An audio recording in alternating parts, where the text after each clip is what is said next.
Are you confused about the rules and regulations surrounding flying a drone? Are you looking to get into the hobby, or have you already purchased a drone and you're wondering what to do next? Well, in today's video, I'm going to break it down and we're going to see what it all means.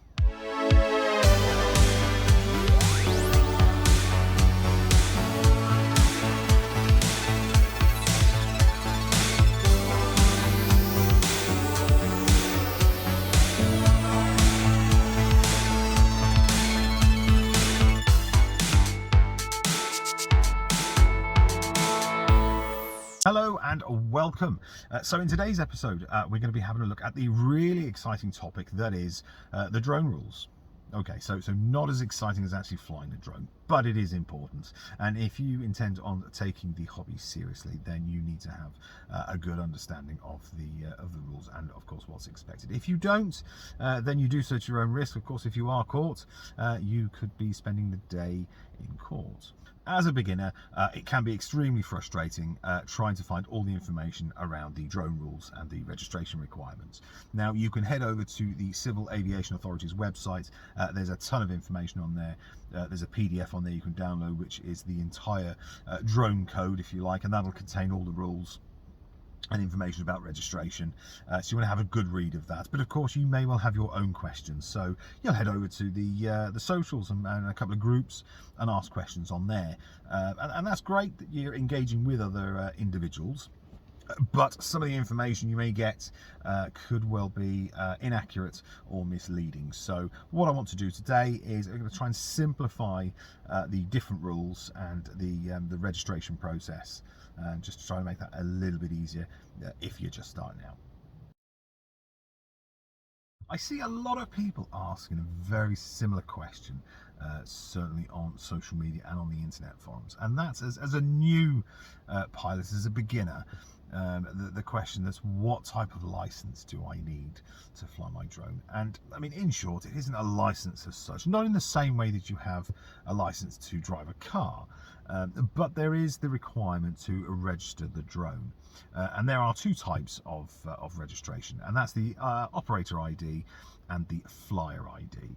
And of course, if you head on over to the CAA's website, you'll see there they do a nice little graph that's relatively easy to understand. Again, if you're just beginning, I mean, you may take one look at that and go, oh, I haven't got a clue what all this means. So we're going to have a quick look at that graphic now.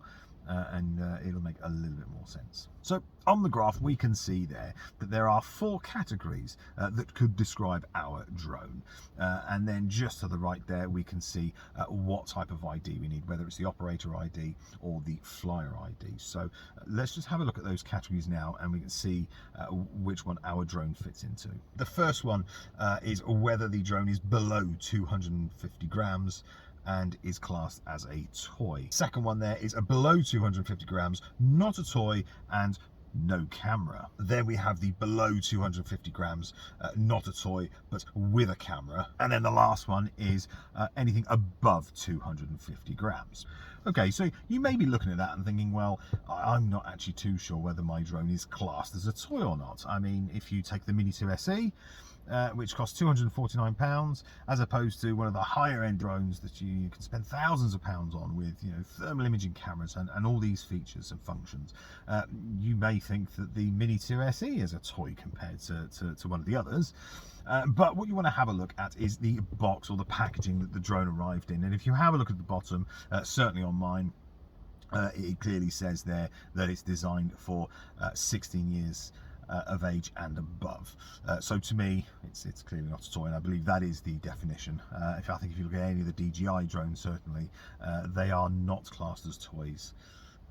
So yeah, so basically what that means is, if we have a look at the graph now, we need the operator ID, but because it's under the 250 gram weight limit, we don't actually need the flyer ID. And of course, if you're still a little unsure whether your drone is a toy or not, then if you head over to the Civil Aviation Authority's website, they do have a short guide that'll help you determine whether the drone is classed as a toy or not. Now, obtaining an operator ID is incredibly straightforward. Simply head over to the Civil Aviation Authority's website, fill in the registration form with all your details, pay the appropriate fee, which at the time of recording was £11.30. and that will last you for an entire year, after which of course you just re-register, pay the fee, and you'll be issued then with another operator ID. Now the operator ID needs to be attached to the drone, and attached in such a way that is easily accessible, doesn't require any tools to disassemble the drone to get to that operator ID. So it needs to be clear. I mean, me personally, I print it on a label and stick it on the side of the drone. I've seen others, I think they pop it inside the battery compartment, but yeah, as long as it's there and that drone can be identified, then that is also part of the requirement. At the beginning, I really wasn't too sure which ID I needed, and I thought, well, just to cover everything, I'll just go and get them both. So, I mean, to obtain the flyer ID is very straightforward. Again, on the website, you do need to take a online theory test, but don't panic. It's not in test conditions or anything like that. So again, you can do it on the online. It's free to do. And it consists of 40 multiple choice questions, 30 of which you need to answer correctly to get a pass, and then once you've done that, you'll then be issued with your flyer ID. Now that will last you for all of 5 years, so you won't need to take that again anytime soon. So there we are. That's the registration process, nice and simple. Like I said, if you've got a sub 250 drone, then you only need the operator ID, not the flyer ID. But again, I would encourage anybody to do both. If you're looking at taking the hobby seriously, then get both, do the theory test, and again, you're just proving there that you have read and you've understood the rules. So next up, let's have a look at the specific rules that we need to follow whilst we're out flying our drone. VLOS, or visual line of sight, and basically what that stipulates is that we need to always have a constant visual on our drone. So not using the screen, not using any of that telemetry data, nothing like that. You must be able to physically see your drone in the air, and of course you need to be able to tell its orientation, so which way it's facing basically. Now again, sometimes that can be quite tricky because especially with the small drones, as soon as they go up to 120 meters, you know, and a couple of 100 meters in the distance, they can be very, very tricky to spot. But of course the rules do state there, you must be able to see your drone at all times. Now, of course, the rules there around VLOS do state that you can have a spotter, so you could have somebody with you that's obviously able to keep an eye on the drone for you whilst you're watching a screen or capturing some video, whatever it may be that you're doing. You can have somebody else spotting for you. Of course, you can't have that person, you know, a kilometre up the road on their phone saying, yes, I can see your drone. That, unfortunately, is against the rules. They need to be next to you or in your vicinity where they can keep an eye on the drone for you. The maximum altitude is 120 meters or 400 feet. Now this is for any size drone, so even if you've got the sub 250s where, like I say, a lot of the rules there don't apply because they are a lot less restrictive. Unfortunately, the 120 meter height rule is the same across all drones, and that's literally just to ensure that there is a safe separation distance between your drone and any other aircraft above. So you've got that area. Again, if you're at 120 meters, there is the very chance that you could encounter other aircraft as well, helicopters, certainly balloons, anything like that, hot air balloons. You may well encounter, and of course if something does happen, something like that does happen, you need to be able to bring your drone back safely and as quickly as possible. And of course with the maximum altitude at 120 meters, of course if you're on a hill, on a hillside perhaps, or a cliff, and you fly off into the distance, do remember that the 120 meter is from ground level, from where you are. So again, if you fly off into the distance, your drone is probably still going to register that you are at 120 meters altitude, but in reality you're going to be a lot higher than that, so you do need to be a little bit careful there. I mean, I don't think there's anybody going to be out measuring the height of the drone, but of course if God forbid something were to happen when you're flying higher than 120 meters and you're not following the rules and somebody is injured or there is damage to somebody's property, you could be in a heap of trouble. With a sub 250 gram drone, there is no restriction on how close you can fly to uninvolved individuals. Now, of course, anything larger than that, if you've read the rules, you'll see there that you need to keep that safe, that 50 meters distance, and you're not allowed to fly over them. But again, with the sub 250, you are so much more less restricted, because you can still do all of that. Now, you're still not allowed to fly over groups of individuals.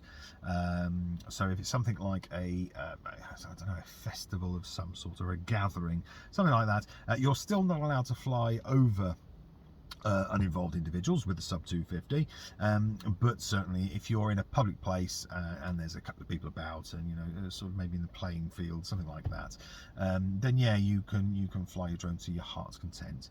Of course, safety is paramount. It's the biggest thing you'll know if you've read through the drone code and through the rules, is not to intentionally put any individual at risk. That is got to be top priority over everything. So yes, so there's no restriction there on distance between people. You're still able to fly over residential areas, commercial areas, industrial estates, that sort of thing. You can still do that with the sub 250 drone. Again, anything above that, and you're not allowed to do that. Of course, there is another certification you can get which allows you a bit more freedom with something that is heavier than 250. But yeah, sub 250, perfect. You're a lot less restricted there. Restricted areas are basically no-fly zones or flight restriction zones, where you are not permitted to fly at all, no matter how light the drone is, whether it's a sub 250 or above 250. There is no flying. And again, what you would need to do is download yourself an app such as Drone Assist, which again, it'll give you all those restrictions, display them on a map, and just let you know any restrictions there, or any pending restrictions as well. So if there are events coming up and a restriction is going to come into force, it'll show you on the map, and you'll be able to look at the information of when the restriction starts and when it finishes. So again, yes, keep your eye on that. Things like, of course, airports are clearly a flight restricted zone. So yeah, stay away from airports. Prisons, for obvious reasons, no flying around a prison. Certainly any military bases or any military buildings, and again, anything with any sort of high security is not permitted there. So again, keep your eye on that. If you do go flying into those zones without the appropriate permissions, you could end up in a lot of trouble, and certainly be put in front of a judge there to explain. So there we go, a couple of simple rules to follow for the sub 250 drones. It's not all that bad, as you can see. If you've read through the document, you will see the emphasis is on safety and the safety of others. So again, with a bit of common sense, you shouldn't have any issues at all. But there we go. If you found the video useful, then please give me a thumbs up, subscribe, drop me a comment and let me know what you thought. And yeah, hopefully I shall see you in the next one. So until then, take care, safe flying, bye bye now.